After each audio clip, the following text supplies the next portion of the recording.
O excesso de gordura, especialmente a gordura visceral, pode ser um fator determinante para o surgimento de doenças como hipertensão, dislipidemias, doenças cardiovasculares, diabetes tipo 2 e até alguns tipos de câncer. Esse acúmulo de gordura afeta o corpo de diversas formas. Por exemplo, o excesso de tecido adiposo no abdômen pode pressionar o diafragma, dificultando a respiração e oxigenação dos tecidos. Nas doenças cardiovasculares, o excesso de gordura corporal está fortemente associado ao desenvolvimento de placas de gordura nos vasos sanguíneos, processo conhecido como aterosclerose. Essas placas estreitam as artérias e dificultam a passagem de sangue, podendo levar a infartos, AVCs e outras complicações sérias. Isso sem falar no risco aumentado de trombose, causado por uma maior tendência à formação de coágulos. E hoje esse vai ser o tópico do vídeo: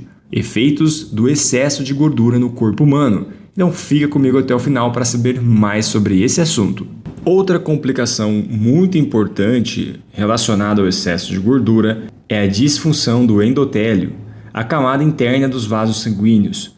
O acúmulo de gordura e os altos níveis de glicose e colesterol podem alterar essa camada, dificultando sua função de dilatar os vasos e manter o fluxo sanguíneo adequado. Isso eleva ainda mais os riscos para o coração e para o cérebro. Além disso, o excesso de gordura pode impactar o sistema respiratório.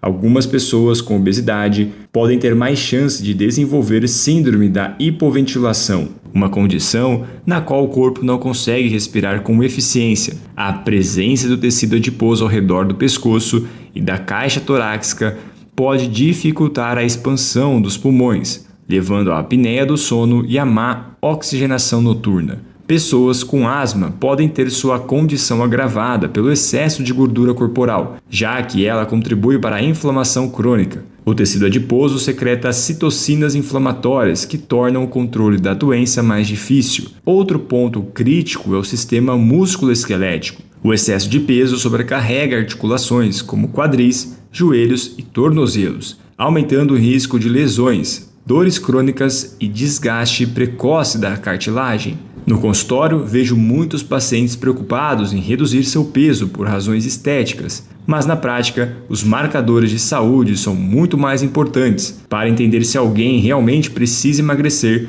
não basta olhar o peso na balança.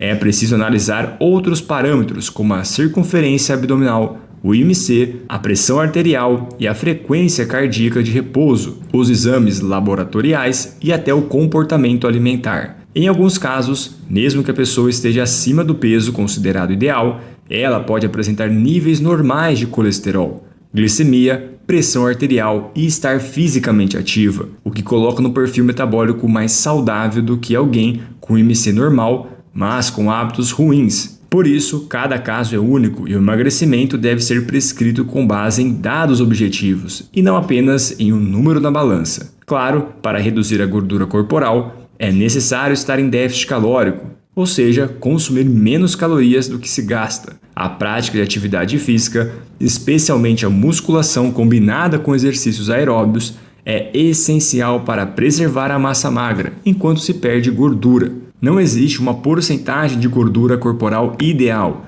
única para todos, mas faixas de referência geralmente apontam valores abaixo de 20% para homens e abaixo de 30% para mulheres como metas seguras e saudáveis. Atletas costumam ter valores muito menores, mas não é isso que define saúde necessariamente. O mais importante é a função metabólica estar em equilíbrio e os exames clínicos estarem dentro dos parâmetros ideais. A alimentação deve ser baseada em comida de verdade.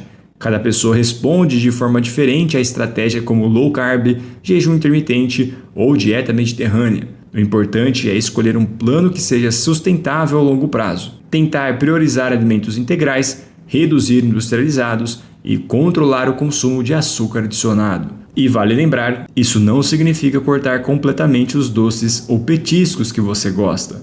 O ponto-chave é não deixar que esses alimentos ocupem um espaço significativo na sua dieta. Quando o consumo está dentro de um contexto equilibrado, eles podem fazer parte da sua rotina sem culpa.